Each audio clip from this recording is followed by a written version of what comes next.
Eta mila esker baztanen EH Bilduk maiatzaren 26-aren harira abiatutako kanpainako ekitaldi nagusira etortzeagatik. Hortzilerian abiatu ginuen kanpaina, hemen baztanen, maiatzaren 26-an izanen dugu lehendabiziko geltokia, eta hortik aintzin geldiezina izanen da EH Bilduren martxa Nafarroan eta baztanen ere bai. Hala espero dugu, zuen ekarpenari esker noski.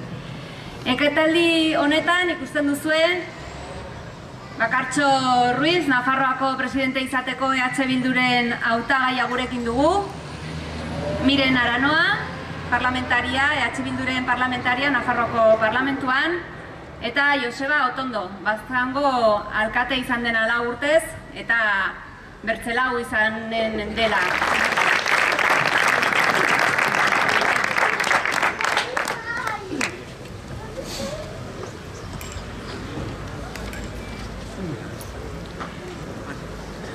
Olerkia baino idatzia izango da gaurkoa. Isiltasuna uzten duen hitza deserosoa izan daiteke. Zirikatzailea, mingarria. Isiltasuna uzten duen hitza marmar bihur daiteke, marmarra burrumba eta burrumba belarriko min. Isiltasuna isilarazteko ordea lotsagabea izan behar da gero. Bada lotsagabe isiltasuna puskatuz eta hitzak ahoratuz, existitzen ez omen den gure herriaz mintzo dira maiz. Hala ere, existitzen ez den zerbait nola bihur daiteke hizketarako gaia.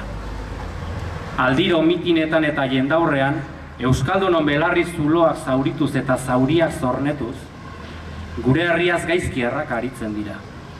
Eta tematu dira eskizofrenia bezala diagnostika daiteken obsesio hortan. Hala ere, nik badakit amesten dudan herria egon badagoela. Akotzeko olatuen aparrak, bosmendietako penditzek eta tuterako galsoroek bertzeak bertze, mapa ofizialetan agertzen denez ez den herria kotatzen eta marrazten dutelako. Eta batik bat, egunerokoan bizi-bizirik dagoen herri bat ikusi eta sentitzen dudalako. Baina irudikatzen dudan herriaren perimetroak adina, volumenak arduratzen hauni. Zer kolorez bete bere barna, muina, hutsa. 40 urtez nagusitu zen kolore ilunak argitasuna ikusi zuen Nafarroa garaian 2015ko hauteskundetan. Lauko gobernuak aginte makila hartu zuelarik kontenpatu ginen. Ospatu genuen eta ospatzen dihardugu. Baina denborak ez du denborari galtzen. Ez dakit etorkizunaren lehen aldia ote dugun oraina, edo iragana bera ez ote den etorkizunaren orainaldia. Dakidana da 4 urte pasa direla, eta berriz ere hauteskundeak datozela gurera. Eta ez dugula erregimenaren tonu ilun triste eta loituetara bueltatu nahi. Euskararen kolorea ahoratu behar dugu. Mingarria zait gurasoengandik jaso nuen hizkuntzaren kontra zenbait alderdi nola solastatzen diren aditzea. Lotsagabe, euskara lehenetsi eta inposatu nahi dugula leporatzen digute. Lehentasuna ez, berdintasuna da eskatzen duguna, eta hortarako zonifikaziorekin akituko duen euskararen lege berria behar dugu. Era berean, kolore anitzak biziak behar ditugu pertsonon eztur haragiak margotzeko. Ez soilik mutikoen urdina eta nesken arroxa. Dikotomiak hautsi eta norberaren identitate pertsonalari garrantzia eman beharra zaio. Parekidetasunean, hezkidetzan eta errespetuan bizi nahi dugu. Baina kasu, tradizioak maiz sepia kolorea du. Eta egungo baloren koloreak nasi behar zaizkio iraungi ez dadin. Tradizioa mantetzearen arrakasta, iragana, orainaldira moldatzeko gaitasunean dago. Euskara jalgiadi plazara eskribitu zuen Etxeparek. Eta aldarri berdina egin nahiko nuke gaur hemen. Baina euskara ez ezik, errespetuan eta berdintasunean oinarritutako balioak eta emakumeare plazaratu daitezela. Espazio publikoa denona izan dadila, inor baztertu gabe, inor gutietxi gabe. Jalgiadi plazara emakume, jalgiadi mundura. Eta ez dugu kolore ilun eta tristerik nahi. Ez dugu Baztango 16. herri grisik nahi. Ez dugu kartzeletako itzalaren belztasuna sufritu nahi. Ez dugu dispertsioaren kilometro ilunetan bidaiatu nahi. Argirik ordaindu ezin duten pentsiodunen etxe ilunak argitu nahi ditugu. Beldurraren atzapar beltzenek ez gaitzatela ingura. Izua deus pasatzen ez delarik ematen dela idatzi zuen Lander Garrok. Bi gertaeren arteko itxaronaldia dela alegia. Baina gurean, zoritxarrez, gauzak egiatan pasatzen direlako beldurtzen gara. Eta bai, Altsasun edatu duten beldurra bihar baztanen barreiatu dezakete. Izitu gara eta izituko gara, baina ez dugu etxiko.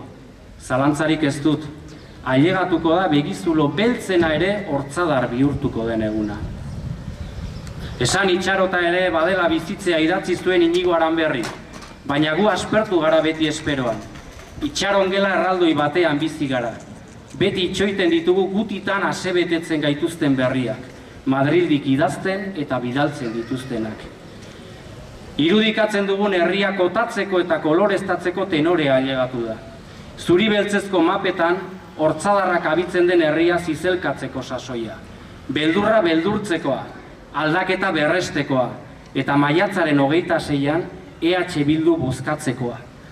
Denborak ez du denborari galtzen, baina badaki, berak badaki, gu bera bezala geldiezinak garela. Atxaldeon denei,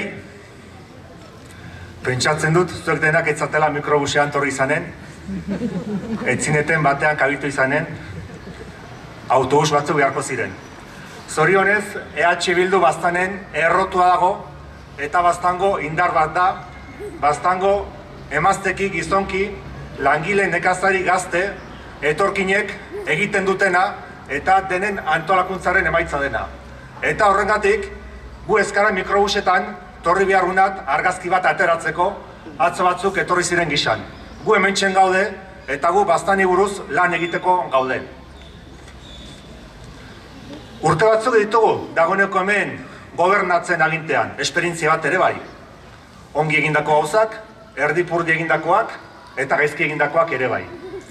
Konpromiso bat badugu, hala ere, eta nahi bat, gure herriaren alde antolatzea, lan egitea, denen hobe beharrez, justizia sozialean erekitako herri bat egiteko. Baztan, baina Euskal Herria ere bai. Eta horrek mugiarazten gaitu, eta horrek biziarazten gaitu. Gobernu okazioa dugu, eta gobernatzen segitu nahi dugu. Gobernatzen segituko dugu baztanen. Gauza honitzen gatik.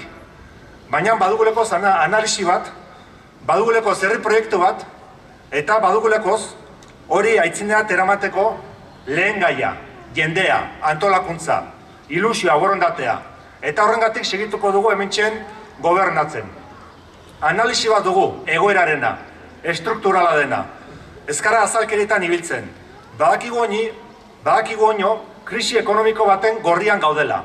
2008an lehertu zena, langabezi tasa animelekoak emanez, gaurden egunean apaldu dira, baina biztarte hortan, lan erreforma ezberdinekin, langileen eta herri sektoreen bizi baldintza makurtu dire, kontratoak txartu dire, erosahalmena txipitu da, eta orokorrean, langile eta herri sektoreen aspirazio vitalak makurrera egin dute. Eta hori horrela da. Eta egoera hortan guk herri proiektu bat behar dugu planteatu. Egoera kritiko horri erantzunen diona, baina horri bakarrik ez. Zeren krisi klimatiko bat bizi baitugu, eta krisi ekologiko bat ere bai. Eta hori historikoki gauza berria da. Eta horrek eskatzen daku ezker proiektu bezala gure burua estutzea, proiektu bideragarri bat egiteko herri sektore guziendako. Proiektu bideragarri bat ekonomikoki, sozialki, baina ekologiko eta klimatikoki ere bai. Bertzenaz ez dagolakoz aukerarik eta aterabiderik. Ganden hortzilarean, maiatzaren 10ean, seguraski gehienendako oharkabean pasatu zen egun bat izan ginuen Europan. Europako batasunak bere gainditze eguna bizi izan baitzuen. Eta gainditze eguna zein da? Bada Europak bere ahalmenetatik haratago bizitzen hasten den momentua. Eta momentu hortatik aitzinerat, Europa bertzen bizkar bizitzen hasten da. Erran nahi baita, Europarrak bertzen bizkar bizitzen hasten gara. Horrek ara nahi du, edo bertzen bizkar, geografikoki, edo bertzenaz, ondoko etorkizunen bizkar. Eta biztan da, horrelako herri proiektu bat ez da bideragarria. Horrela bizi gara, kolonialismoaren gatik, edo imperialismoaren gatik, edo bertzea inbertze moduren gatik, edo etorkizuneko belaunaldiei beti puxka bat kentzen diegulekoz, eta etorkizuneko belaunaldiei seguraski makurragokoa eta baliabide mineralez, energetikoz, eskagasagokoa izanen den etorkizun bat utziko diegulakoz. Hoi da duguna, hemen ez da azaleko solasik, hemen ez da dena ongi daie, hemen ez da hau hitz ematen dugu, hau betetzen halko da. Gutxiagorekin bizitzen ikasi beharko dugun momentu historiko batean sartzen ari gara. Horrek ez du erran nahi ez makurra izanen denik. Afera da, izanen dugun hoi, zuzen banatu beharko dugula, denak ongi bizitzeko, neurriz bizitzeko, eta modu hortan, herri proiektu duin justu eta zentzuzko bat aitzinetara emateko. Eta hori da, bertzeen artean EH Bilduk bastanen egin nahi duena eta hortan konprometiturik gaude. 8 urte dugu hemen lanean. Animeleko zorra hartu ginen gure gain, 9.000 eurokoa. Gaur den egunean, 4.000 euroz azpikoa dugu. Kudeaketa ekonomiko ona indugu, baina hori ez da gure proiektuaren erakusgarri eta nortasun bakarra. 8 urtoketan eztabaidagai berriak ekarri ditugu bastanerat eta agenda orokorrean zabaldu dugu. Eta gaur den egunean gero eta gehiago elikadura burujabetzaz mintzo gara, tokiko elikadura sistemaz, energia berria ezagarrietaz, energia trantsizioaz, hondakinen kudaketaz, adinekoen zaintzaz, jendeak zaintzen dituztenen zaintzaz, jendeen zaintzaz orokorrean, gizonki eta emaztekien arteko berdintasunaz, beraz agenda sozial handi bat dugu, sakon bat dugu, eta horri buruz planteatzen ditugu guk eztabaidagaiak aitzinerat egiteko. Eta ondoko 4 urte oketarako hortan sakondu nahi dugu, eta jauzi berri bat eman. Bastan bihurtzeko referentziazko landa eremu bat. Landa eremu bat trantsizio sozial eta ekologikoaren ikuspegitik aitzindaria izanen dena, bere jendeak zainduko dituena eta etorkizunari horrela begiratzen diona. Eta hori, jaburki erranta eta gure programarat ekarrita, ondoko 4 urtoketarako 4 hanketarat ekartzen dugu. Naiz eta zerrenda akabai ezina den. Baina 4 hanka erran dugun bezala. Alde batetik etxe bizitza. Etxe bizitza eskubide bat da, herritar guztiei bermatu behartzaiena. Eta hartio etxe bizitzarena orokorrean alde guztietan nahasmendu animelekoa da. Administrazio publikoak hasi beharko du hor eragile izanez. Eta beharrezkoa dugu bastanen ere bai, alokairuan emateko etxe bizitza parke municipal bat egiten hastea. Europan egiten den bezala. Legealdi eguntan pausoak eman ditugu, baina Nafarroko gobernuan trabaturik gelditu dire. Irurita Sagoesen hasi ginen horrelako proiektu batekin. Proiektuoi berreskuratu eta aitzinerat eramanen dugu. Bastanen erran bezala alokairuko etxe bizitza parke municipal bat egiten hasteko. Baina Oronoz Mugairen, bidezainen kamineren etxean, horrela hasi ginen proiektu bat mugitzen, Iruñan trabaturik gelditu dena horrekin ere segituko dugu. Eta hor ere, kasu honetan, bazterketa arriskuan diren herritarrei etxea bermatzeko, etxe bat eskaintzeko proiektua landuko dugu. Eta albeten, maistroaren etxe hori, udalaren gain gelditu dena, hori ere berritu beharko dugu eta hori ere alokairu sozialerako eman. Etxea eskubide sozial bat eta herri bezala gauz horiek mahai gainean jarri behar ditugu eta horiei lehentasuna eman.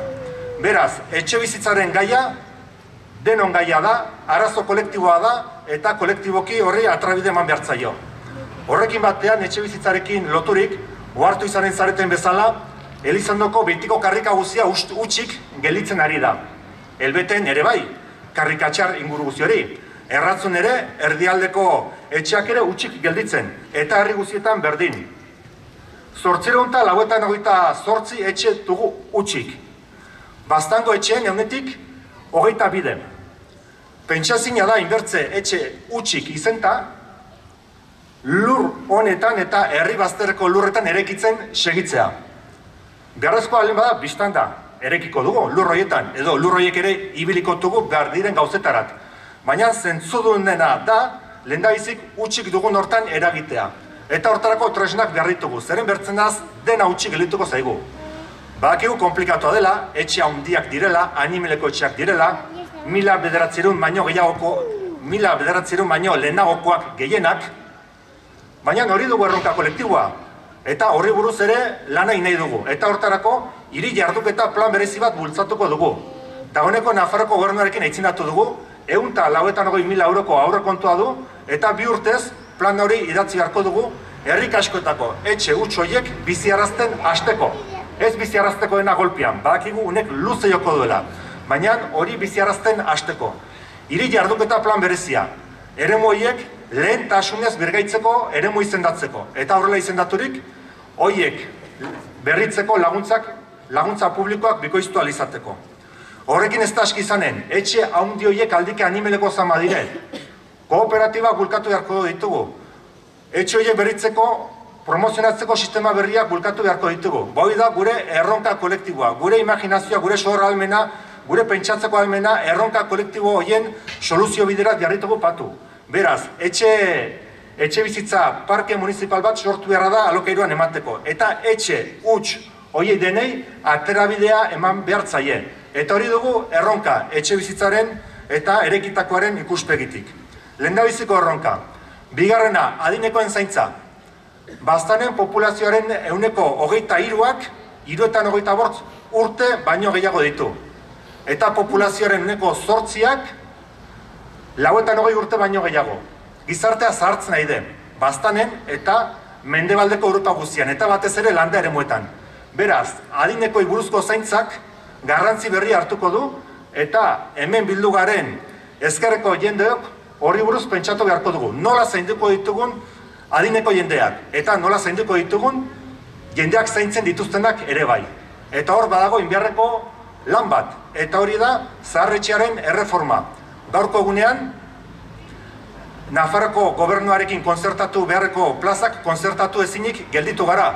Zerengatik, bada arkitektonikoki gibelaturik gelditu delakoz. Jendeek, gero tadin gehiago izaterakoan, menpekotasun gehiago dituzte, komunetan ez dire sartzenaleo sartzeko zailtasunak dituzte, dutxatzeko ere bai, komunean maniobratzeko, geletan maniobratzeko, eta beraz, zaharretxeak erreforma haundi bat behar du. Eta erreforma horrek kostu edo inbertsio ekonomiko handia suposatuko du. Baina gure adinekoak zeindu behar baditugu, hori erronka bat izanen dugu. Etorkizuneko beharra kontuan hartuz, etxe horrek eskaintzen dituen ahalmenak kontuan hartuz, eta batez ere eta bereziki ere bai, hor laniten dutenak kontuan hartuz. Horrekin bakarrik ez da aski izanen, horrengatik legealdi untan adinekoak zaintzeko plan bat idazten ari gara. Eta horrek etorkizunerat egin beharreko gauza guztiak argitzen dazkigu. Zeren, gure karrikak ederrak dire, gure espaloi azerak politak dire bere losarekin. Baina adineko jendeak hor ibiltzeko zailtasuna ditu, arraitzen direlakoz, zartatzen direlakoz, muturkatzeko beldurra dutelakoz, eta nor daki, behar bada, olako espaloiak, olako karrikak, pentsatuak zirenak, bertze gizarte batzi buruz, gazteokoak ziren gizarte batzi buruz, aldatu beharko ditugu, Ipar Euskal Herrian ikusten dugun bezala. Horrek erren nahi du, baliabide publikoak eta bertze modu batean antolatzen hasi beharko garela, bertze gizarte bat izanen dugulekoz guk, gestionatu beharra, pentsatu beharra, zaindu beharra. Eta hortan ere, aitzindari izan beharko gara. Beraz, etxe bizitza, adinekoen zaintza, eta nola ez, ekonomia, tokiko ekonomia. Baina ekonomiari buruz badago beti gezur handi bat, eta errataren dakute. Eta zuek zer bulkatzen duzue, edo zuek udaletxitik zer egiten duzue. Eta bai, errendatzu gorai. Baina guk lehendabizik erraten duguna da, hementxen liberalismo ekonomikoarekin, merkatu handiak egina izate horrekin, gure sektore produktibo guziak kaskaildu dituztela eta errekazokora tigorri dituztela. Eta guzi horren ondorioz, hementxeko nekazaritza, hementxeko industria txipia, hementxeko betiko sektore produktiboek erreka jo dutela.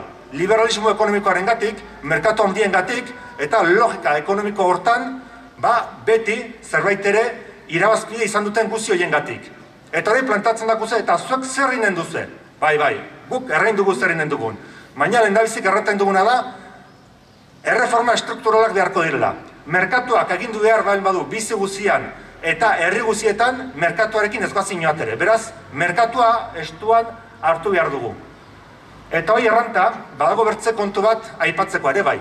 Zeren hementxen, norbaitek, Nafarroko gobernuan, baimendu zuelaik, Kaparrosen, 4.000 behi buruko, behitegi egiten alzela, Nafarroko gobernuak orduan erabaki zuen Baztanen etzela behi sektorerik izanen. Eta norbaitek erabaki zuelaik Donostian dagoen Juan Senean etzela gehiago ikerkuntzarik inen, etzela gehiago ikerkuntza aplikaturik eginen mendialderako, erabaki zuen mendialdea galbiderat utzi nahi zuela. Eta erabaki zutelaik Juan Senean bere garaian egindako ikerketa hoien aplikazio ekonomiko produktiba eramanen zela herriberarat, orduan erabaki zuten mendialdea bazterturik utziko zutela. Eta orduan erraten dakute horiek denek. Eta zuek zer eginen duzue? Balendaizik zuek kontuak eskatu. Eta kontuak eskatu onduan berela lanera jarri. Eta lanera jarri bai, zen proposamenak baditugu. Makro eta Nafarroko gobernuko etak gain ere bai. Ipar Euskal Herrian eta erraten duten bezala, ekonomia birtokiratu behar da. Birtokiratu. Tokitik hasi, gure beharretarako beharrezkoa ditugun produktu eta zerbitzuak tokiko mailan erekitzen, produzitzen, eskaintzen hasi. Horrek erren nahi du kontestu hortan tokiko elikadura sistemak, nekazaritzak, balio berri bat hartuko duela. Horren gainean, artikulatzen den eraldaketa sistema guziak eta banaketa sistema guziak. Horrekin loturik, energia trantsizio guzia antolatu beharra dago energia burujabetzari buruz. Mugikortasun eredu berriak bulkatu. Guzi horren araberako lurralde antolamendu berria egin. Horrekin bat, eta guzi horren emaitza den paisaia baliatuz, turismo iraunkor bat bertako identitatearekin, izateko manerarekin, gugarenarekin bateragarria dena. Tokiko merkataritza, herriak biziarazteko garrantzitsua dena eta egunerokoan jendea bertan ere atxikitzen duena. Garapen arloak ameka dira, tokitik hasten da, eta norberak, gutako bakoitzak bertan zer erran handia du. Zeren kontsumitzaile bezala guk erten dugulaik hemen gastatuko dut, bertako ekonomia indartzen ibiliko naiz, eta bertako dinamismo sozioekonomikoa indartzen ibiliko naiz. Eta horrek guri denori galdera egiten daku zer nahi dugun eta zer konpromiso hartzera prest gauden. Eta hori dugu erronka, eta bide hortan pausoak ematen ari gara. Legealdi honetan Arrasbaztan fundazioa sortu dugu. Legealdi honetan Baiarako autonomo guziak Arrasbaztan fundazioan antolatu ditugu. 100 eragile ekonomiko inguru hor antolatuak. Oinozkara hori guzia garatzen hasi bere potentzialtasun guzian, gauzok bere denbora hartzen dutelakoz. Guk ez dugu Marbellara behiratzen. Hemen batzuk beren proiektuetarako egiten duten bezala. Orai, hilabete batzuk, biobalen izan ginen, Frantzian, Alpen hegoaldean, guk arat behiratzen dugu. Eta etorkizuna badago, tokiko eskalatik gure baliabideak antolatuz eta artikulatuz denen konpromisoarekin. Eta bideoiek ibili nahi ditugu, gure autonomiatik, gure erabakitzeko ahalmenean oinarrituta eta gure eguneroko konpromisoetan oinarritzen dena. Eta hori da guk proposatzen duguna, gure eredu sozioekonomiko hortan. Eta biztan denez, hori da gure eskotan dagona eta guk iten alduguna eta inbiarra duguna. Eta tartean, heldu balmadire proiektu interesgarriekin, honekin, lanpostuak sortuko dituzenekin, biztan da, hartuko ditugu beso zabalik, eta rain digu, esker mile gutaz oroitzeagatik, eta hementxen jartzeko zuen intentzioa eta asmoa agertzeagatik. Beraz ideiak baditugu, eta lan egiteko eta sakontzeko pres gaude eta borondatea dugu. Erra bezala, etxe bizitza, adinekoen zaintza, ekonomia bertatik erekitzen hasi, birtokiratuz. Eta hori guzia, aipatu dugun hori guzia, zeharkakotasun batekin. Eta zer da zeharkakotasuna? Bada, bistakoa dena, emazteki eta gizonkien arteko berdintasuna aldiero bulkatuz, alderdi eta arlo desberdinetan. Euskaratik eta euskaraz. Eta herritar guzien parte hartzearekin. Parte hartzea prozesu oketan, parte hartzea erabakigunetan, eta nola ez, proiektu handiak heldu direlaik, herritarrek horien gainean erabakiz aldiero. Eta hoixen da, programa bat simplea, baina hemengo errealitateari erantzuten diona perspektiba urruneko batekin etorkizunari begira. Eta hortarako zer behar dugu? Hortarako behar duguna da jendeak antolatzea. Egunero konprometiturik egotea, bakotxa bere tokian kontzientzia kritikoarekin eta zerbait emateko borondatearekin. Eta hori EH Bildu da Baztanen. Eta gure lana da orain, hemendik eta helduen 26 biztertian, lanean segitzea, bazter guzietan, jendekin sola segitea, 26an bozka kutxak EH Bilduren aldeko bozka paperez betetzeko. Baztan bat, herritarrena erekitzen segitzeko, gure muga guziekin, gure ezintasun guziekin, aldike ardipurdi edo gaizki egindako gauzekin, baina beti ere ipar garbi batekin, justizia sozialean erekitako bastan bat eta Euskal Herri buru jabe bat erekitzeko. Biba zuek! Mila esker, Joseba. Arratsaldeon guztioi, plazerra da benetan, hainbeste maite dudan bastanera itzultzea eta zuekin guztiekin egotea arratsalde honetan. Egia esaten, Baztango udala garrantzitsua da Nafarrontzako. Oso garrantzitsua da. Harro gaude, egia esaten, harro gaude udal taldeak egindako lanagatik. Orain Josebak zehazki eta ederki azaldu du dena kudeaketa benetan eredugarria, txukuna, gardena, arduratsua eta jasangarria. Zorionak alkate eta zorionak ekipo, txalo bat merezi duzue. 15 egun dira aurreko kanpaina, Espainiarako kanpaina amaitu genuenetik, eta hemen gaude berriro, geure leloak dioen bezala, geldieztinak omen gara, geldieztinak gara, nekaeztinak ez, segurazki nekatu ere egiten gara, 4 urte hauek gogorrak izan dira, zalantzari gabe, bai udaletan, egin dugun lan eskerga begiratzen baldin badugu, nekagarri izan da, era berean, parlamentutik eta gobernuaren babesean izan dugun lanari begiratzen baldin badiogu, baina nik uste merezi izan duela. Kanpaina bat amaitu berri dugu, esatuen nuen bezala, eta segurazki Espainiarako kanpainak ez dira guretzat errezenak, ez dira gure jokozelai naturala, eta emaitzari begiratzen baldin badiogu, eta naiz bakarrik boto ezari, ari naiz kanpaina horretan ere geure jendeak egin duen lanaz, implikazioaz, sortu den ilusioaz, esango nuke horrek ere merezi duela. Eta merezi izan du, benetan uste dut, indar berrituta atera garelako, ilusionatuta atera garelako, eta izugarrizko langa jarri dugulako, zailak diren hauteskunde batzuetan, maiatzaren 26an, azken bultzada hori emateko. Apirilaren 28an falta zitzaigun azkeneko bultzada hori emateko. Maiatzaren 26an, eta topiko bat izango da esatea, asko dugu jokoan. 2015an ere esaten genuen, hauteskunde haiek historikoak zirela, oraingoan ere historikoak izango direla esaten dizuet, eta segurazki maizegi erabiltzen dugu historiko izate hori, baina benetan pentsatzen dut, kontestu orokorrari begiratzen baldin badiogu, eta Josebak egin duen hitzartze bikain horri sinadura emango nioke, kontestu orokorrari begiratzen baldin badiogu, bai krisi ekologikoari, krisi ekonomikoari, eta bereziki momentu honetan ez bakarrik Nafarroan, ez bakarrik Espainiar estatuan, ez bakarrik Europan, baizik eta mundu osoan zabaltzen ari den autoritarismoaren olatuari begiratzen baldin badiogu, Nafarroan ere esan nahi du maiatzaren 26ko hauteskundeak benetan importanteak direla. Azken batean 2015an gauza bat esaten genio Nafar jendarteari, autu bat egitea tokatzen zitzaiola. Eta oraingoan ere, autu hori edo oso antzeko egin beharko du. Alde batetik, badaukagu Nafar jendartearen bultzadaz. Urterik urte, eta ez soilik 4 urte hauetan, baizik eta aspalditik, datozen lorpen sozialak aurrera bide.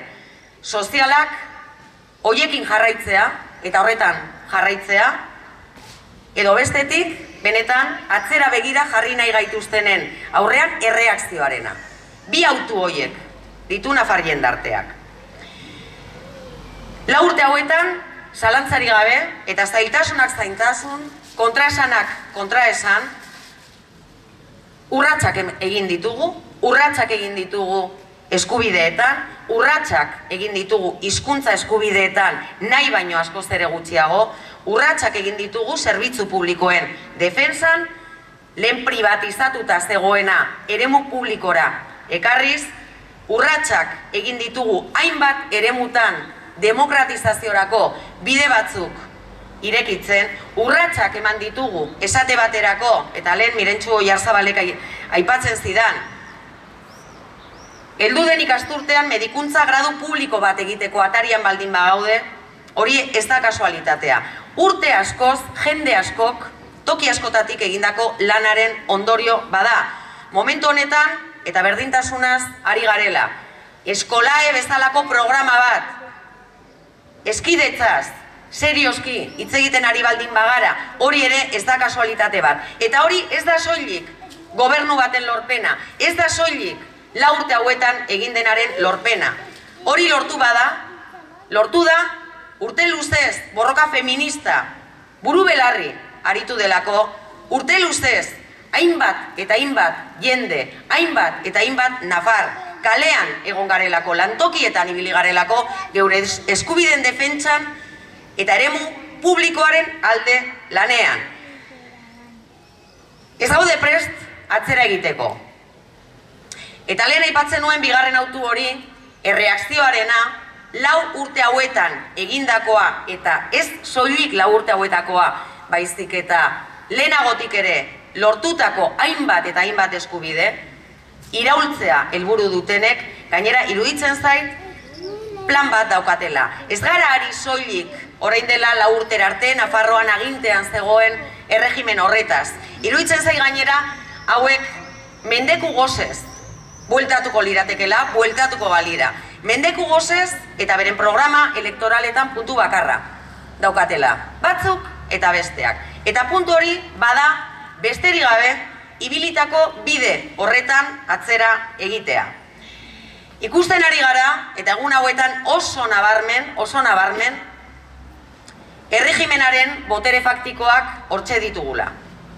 Orain dela 4 urte, urrats handi bat egin genuen, erregimena igatuta utzi genuen, instituzio nagusietatik kanpo utzi genuen, baina ez eroria.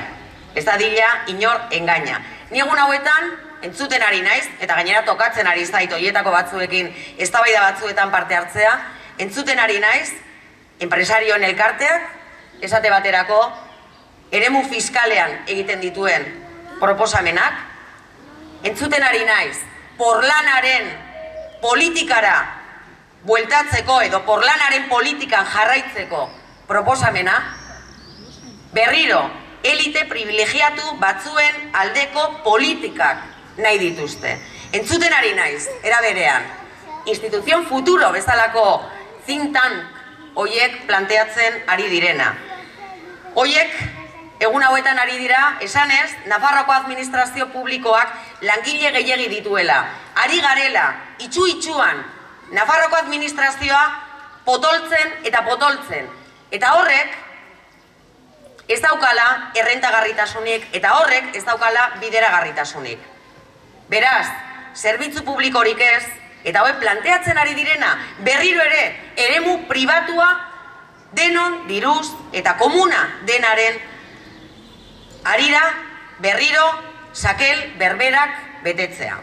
Eta entzuten ari naiz, edo ikusten ari naiz, hobeto esan da, egun hauetan hauteskunde sindikalak diren egunotan, erregimenaren sindikatuak zertan ari diren, hainbat lantokitan, eta baita Nafarroako administrazioan ere. Kartelak ari irapatzen, eta kartel horietan aldarrikatzen dute hizkuntza politika justoa. Aldarrikatzen dute aukera berdintasuna. Baina non, aukera berdintasun hori eta hizkuntza politika justo hori aldarrikatzen dute euskaldunok eskubideri gabe jarrai dezagun. Hori da aldarrikatzen duten hizkuntza politika justoa. Egun hauetan, era berean, ikusten ari garen beste irudi bada, ez dakite egunotan ikusi duzuen, Takoneran, Iruñeko Takonera parkean ateratako irudia. Egun hauetan, Guardia Zibilak 175 urte bete ditu, eta Iruñan ponpa handiz halako ekitaldiak egin dituzte, eta ekitaldi horietako batek badauka argazki oso adierazgarria. erregimenaren indar biztiak, Maria Txibite, Ana Beltran, Javier Esparza, oso trikornio askoz inguratuta, hori da lehen Mirenek aipatzen zuen Koloneko irudia, Madrilgo Koloneko plazan. Ikusi genuen irudia, hori Nafar erara, protagonista hoiekin. Hori ikusi dugu egun hauetan takoneran. Eta hori da, horretara, bueltatu nahi gaituzte batzuek. Eta guk esan bezala, ez gaude prest atzera egiteko. Guri dagokiguna da, ez bakarrik hauteskundeetan, baina baita hauteskundeetan ere, azken batean hauteskundeak mobilizazio egunak ere badira, eta mobilizazio egun hoietan, eta aurretik ere, eta lau urte hauetan, bai atzetik ditugunak, eta bai bereziki aurretik ditugunak hoietan, dagokiguna da, borrokan segitzea. Borrokan segitzea, herri duinagoa, herri demokratikoa eraikitzeko, geure erabakitzeko eskubidea, herri bat izateko eskubidea irabazteko, eta azken batean autoritarismoari aurre egingo dion jendarte bat eraikitzen jarraitzeko. Izan ere, eta esaten nuen bezala, autoritarismoa ez da batzuek, sinestarazti nahi diguten bezala, ez da orain, lau txorok irudikatzen dutena, zaldiz, errekonkistaz, izketan. Autoritarismoa zer den oso ongi dakigu Euskal Herrian, oso ongi dakigu Nafarroan, hemen bazeuden autoritarioak, hemen jarraitzen dute autoritarioek, eta aurrerantzean ere, indar nahikoz aurre egiten ez baldin badiegu, hementxe jarraituko dute.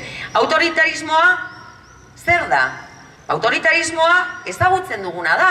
Altsasuko gazteak eta hainbat euskal preso kartzelan mantentzen dituen politika. Autoritarismoa bada irailean hasiko den epaiketa beste makrosumario batean 57 lagunek pairatuko dutena. Euskal presoen eskubideak defendatzeagatik. Eta autoritarismoa izaten jarraitzen du Nafarroan zer nolako legeak onar ditzakegun esaten diguna, zenbat gasta dezakegun, geure dirutik, Nafar guztion dirutik, ez inori eskatuta, baizik eta hemen jasotakoaz, zenbat gastatu dezakegun, udalek zenbat gasta dezaketen, udalek nolako inbertsioak egin ditzaketen, herritarron beharrei erantzuteko. Hori ere, autoritarismoa bada. Autoritarismoaren aurrean, beste toki batzutan, ez daukate tamalez alternatibarik. Nafarroan badaukagu alternatibarik. Badaukagu bestelako aukerarik. Zaitasun guztiekin. Baina 2015ean erakutsi genuen badagoela erregimenaren aurrean bestelako alternatibarik. Eta azkeneko 4 urteotan zailtasunak izan ditugu, ez dugu katuko, eredu diferenteak defendatzen ditugulako, bai eredu sozioekonomikoaren arian, bai gobernu ereduaren inguruan, baina esango genuke bide honetan sakontzeko behar gorria dugula. Aipatzen nuen zailtasunak baditugula, ez gara dosjarri, hainbat kontutan. Guk Euskararen lege berri bat defendatu genuen buru belarri, eta jarraitu dugu legegintzaldiaren ondarretaraino, jarraitu dugu proposamenak egiten mahai gainean. Ez dugu lortu. Baina ni konbentzituta nago, denon bultzadaz, heldu den legegintzaldian lortuko dugula. Ez gara dosjarri, azpiegitura erraldoien politikari dagokionez. Guk defendatzen dugulako, azpiegiturek erantzun behar diotela herritarron beharrei eta geure herrien eta geure ingurugiroaren beharrei. Eta errotik moztu behar direla garai bateko inertziak, errotik moztu behar direla garai bateko ereduak. Eta horretan ere, geroa bai, bere bideari heldu dio. Eta hori egitea posible izan du gobernu formula beraiek adostu zutelako, edo beraiek abian jarri zutelako. Eta horretan ere, esan behar dugu, gurea bestelako eredua dela. Gurea ez dela eredu personalistena. Gurea ez dela gobernu kolore bakarreko gobernuena. Gurea badela besteekin batera eta nahi duenarekin udaletan erakusten dugun bezala, aurrera egiteko eta aldaketan aurrera egiteko prest dagoen guztiarekin adostasunetara iristea eta proiektu eta lidergo konpartituak erekitzearena. Geurea badela zintzotasunez gobernatzearena eta gurea badela eskubide sozialetan aurrera egiteko mugimendu sozialaren eskutik egitea. Herritarroi instituzioak parez pare irekiz. Eta hori da gure eredua. Eta politika ausartagoak behar direla. Eta inkestak gora, inkestak bera, nik benetan sentitze doan inkesta da, halako ekitaldietan zenbat jende dagoen. Kalean, eta benetan esaten dizuet, jendeak zenbat irriparre egiten didan, niri neuri. Zenbateko animoak ematen dizkigun jendeak. Eta benetan esaten dizuet oso nabarmena dela egun hauetan. Eta eruditzen zai jendea badagoela gogotsu, jendea badagoela ilusionatuta. Eta baten batek, akaso, maiatzaren 26ko gauan, ezusteko ederra jasoko duela. Eta batzuek, ezustekoa baino, segurazki disgustoren bat.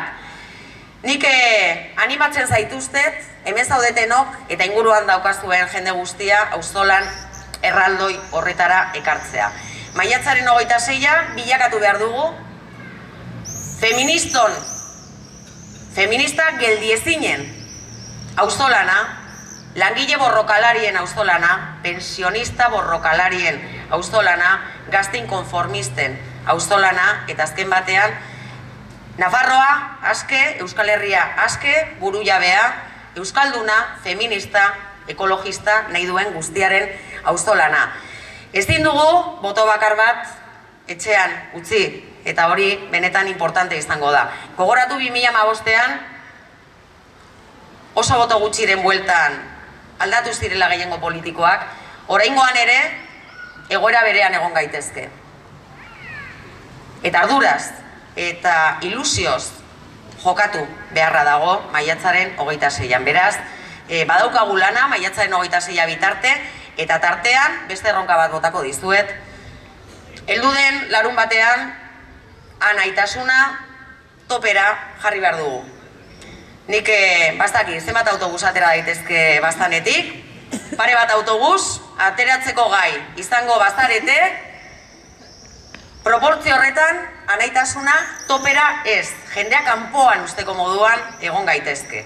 Anaitasuna, heldu den larun batean, atxaldeko 5:00, ez du osasunak jokatzen, ez dago beste zer egiteko, euria botako du gainera, beraz, hor aterpean, bete egin behar dugu. Hori da, hauteskunde hauetan, hori izango litzateke, maiatzaren 26irako, aurretik egin dezakegun argazkirik onena. Nafar jendarte osoari eta beste batzuei erakustea gu paretik kentzeko tentaziorik nahi baldin badu, edo baldin badu norbaitek asko garela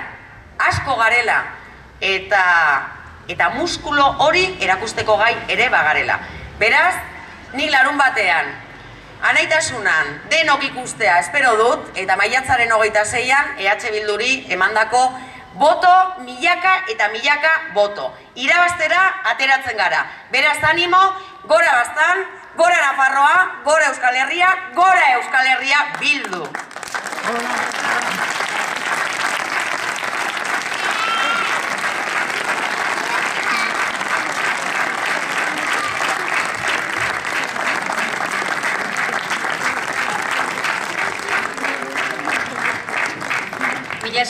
Mila esker Bakartxo, Miren eta Joseba. Tira, hementxe akituko dugu gaurko ekitaldia, Baztanen eginen den nagusia, kanpaina honen barnean. Nola nahi ere, kanpainak aintzinez egitzen du, 26 arte, 26an hauteskundeak ditugu, eta erranen datzuet gutxi goiti beiti, herri-zerri ibiliko dela BR megafonia, gero herrietan ere merenduek eginen dire, EH Bilduren proiektua aurkezteko, eta batez ere herritarren kezkak eta nahiak entzuteko. Horixe da erronka, merendu hauena, 17 hortzilerien talde argazkia eginen dugu, hemen plazan atxaldeko 7:00 gazteekin argazkia eta jende guztiarekin argazkia. Eta ondotik, hoi beroketa izanen da, ondotik erran duen bezalaxe, bakartxok erran duen bezalaxe, argazki masiboa atera behar dugu, larun batean ekitaldi nagusian anaitasunan. Gogoratu, ekitaldi hori atxaldeko 5:00 izanen dela. Eta kanpainaren bertze ekitaldi garrantzitsu bat izanen dugu, maiatzaren 22an, solasaldia izanen da hemen Arizkunenean, Peio Etxeberri Ainxarten eskutik. Josebak erranduen bezalaxe iparraldera begira gaude, berratan ekonomia birtokiratzea, zuri lehendabiziko natera zaizu, Joseba. Birtokiratzea, ari dira birtokiratzen ekonomia, bertan urratsak eman dituzte, eta urrats hoien berri emanen daku, erran bezalaxe, Peio Etxeberri Ainxartek, maiatzaren 22an, arratsaldeko 7:30 hemen Arizkunenean eginen den hitzaldian edo solasaldian. Ondotik, kanpainariak akabaiara emateko, 24an trikipoteoa izanen dugu, 25an denak hausnartzera, norbaitek zerbait ere hausnartu behar baldin badu, eta 26an, erran duten bezalaxe, gure hautagaiek, hautestontziak EH Bilduren botoz betetzea espero dugu, zuei esker. Mil esker etortzeagatik eta orain barkatu ez mugitu, errandigute argazki bat atera behar dugula, eta orden, argazkilariak etorriko dire, eta ez dakit aginduak emanen dizkigute, ez dakigu arrasongin nola nahi duten argazkia egin.